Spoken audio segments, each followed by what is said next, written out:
Mau bertanya Ustazah, bagaimana agar hati bersih dari sifat iri, dengki, dan penyakit hati lainnya? Iya, ini memang perkara yang perjuangannya seumur hidup ya, menjaga hati ini perkara yang kata Allah Subhanahu wa taala mendatangkan aflah. Qad aflaha man zakkaha wa qad khaba man dasaha.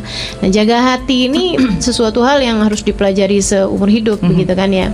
Tapi yang pasti mendekatlah kepada Allah Subhanahu wa taala dan belajarlah untuk bisa melihat apapun sebagai penggeraknya itu Allah gitu, sumbernya dari Allah. Jadi kan penyakit-penyakit hati seperti iri, dengki itu kan karena melihat orang lain mendapatkan kenikmatan, kesenangan yang kita pikir lebih daripada kita.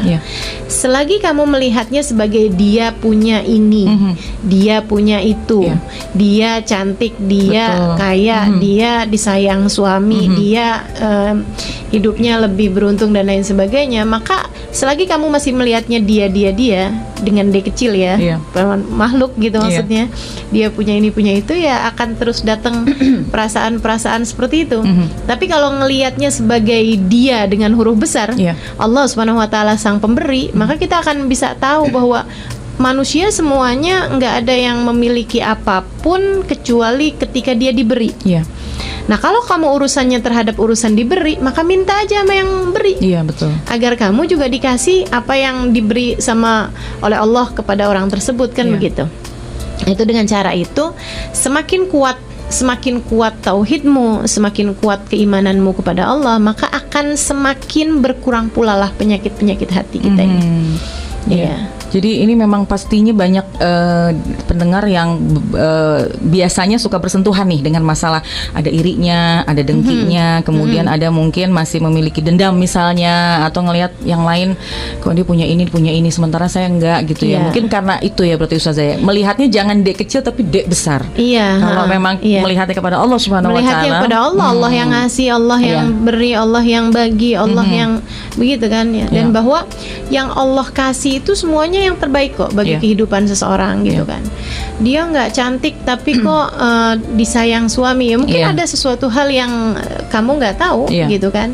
Yang membuat Allah Subhanahu wa taala memberi itu kepada orang tersebut gitu. Atau bahkan ketika kita berkaca dengan diri kita juga gitu ya.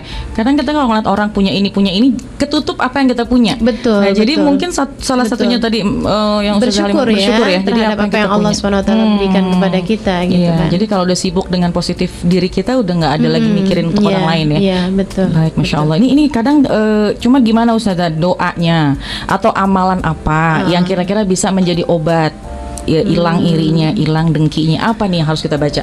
Kalau yang selama ini saya bisa rasakan mungkin salah satunya adalah sholawat ya. Sholawat. Sebab kalau kita itu banyak baca sholawatnya, nah itu nanti hati kita menjadi lebih bercahaya. Kata Nabi Muhammad SAW, aktsiru minas sholati alayya fa inna sholatakum alayya nurul lakum. Perbanyaklah kalian membaca sholawat kepadaku karena sholawat kalian itu menjadi cahaya bagimu. Nah itu cahaya itu yang kita harapkan menerangi hati-hati kita gitu. Itu mungkin salah satu dari amalan yang bisa kita coba untuk bisa membaguskan hati kita juga adalah dengan kita mendekat kepada Nabi Muhammad SAW, salah satunya dengan cahaya. Masya Allah, dengan sholawat. Betul, ini sempurna banget ya Ustazah menyampaikan bahwa pokoknya positif, melihatnya kepada Allah, jadi lebih lega hatinya, dan obatnya diantaranya sholawat tadi ya. Ini sempurna banget nih, mudah-mudahan hidup kita jadi jauh dari penyakit-penyakit hati ya.